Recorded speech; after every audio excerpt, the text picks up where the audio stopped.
Nincs könnyű dolga az embernek, ha olyan autót szeretne kipróbálni, amelyik egy alkalmi gyorsulási versenyben akár egy Ferrarit is faképnél hagy. Különösen nehéz a helyzet, ha egy olyan márkát keres az újságíró, amelynek nincsen magyarországi képviselete. Szerkesztőinket szerencsére sem az egyik, sem a másik feladat nem tántorította el, így került tesztcsapatunk kezei közé pár napra a tesla-tesztvezetés.hu oldal tulajdonosainak jóvoltából egy igazi unikum, a több mint 700 lóerős és közel 1000 Nm-es paraméterekkel rendelkező Model S. A csodakocsiról az autó legjobb hazai ismerői, a vállalkozás vezetői meséltek. Tesla Model S P90D típusú autó, 762 lóerős, dupla motoros, összkerék meghajtású, 5 felnőtt, illetve 2 gyerek szállítására alkalmas. A gyerekülések a csomagtartóban helyezkednek el, 5 pontos biztonsági övvel. Teljes feltöltéssel téli időszakban körülbelül olyan 270-80 km/h tud, hogyha olyan 100-120-as átlagsebességet veszünk alapul. Többfajta töltési módja van, ugye a legegyszerűbb, hogyha hazamegyünk és otthon bedugjuk a konnektorba. A villámtöltőkkel, Magyarországon egyelőre CHAdeMO töltőket lehet csak találni, ezekkel pedig egy olyan 1 óra 50 perc alatt lehet 0-ról 100-ra feltölteni. 3,3 másodperc alatt van 100-on.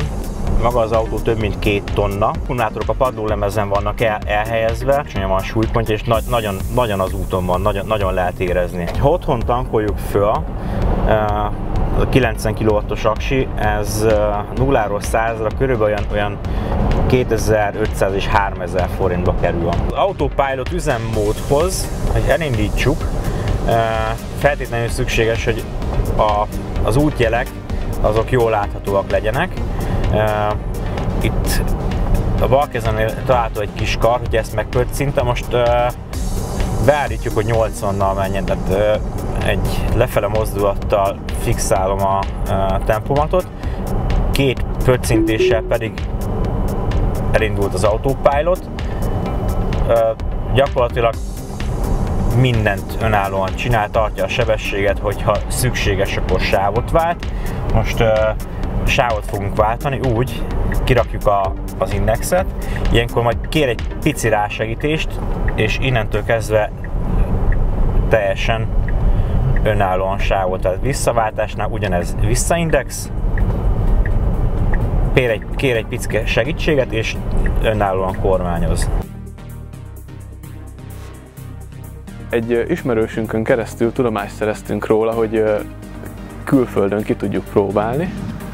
Ez egy ugyanilyen fizetős próba volt, és mi elmentünk külföldre, kipróbáltuk a Teslát, az egy S90D volt, ami azt jelenti, hogy nem performance, az egy ilyen 420 lóerős jármű, és miután kipróbáltuk, akkor úgy döntöttünk, hogy mi is fogunk egyet vásárolni, és Magyarországon ugyanezt a tesztvezetést fogjuk kínálni.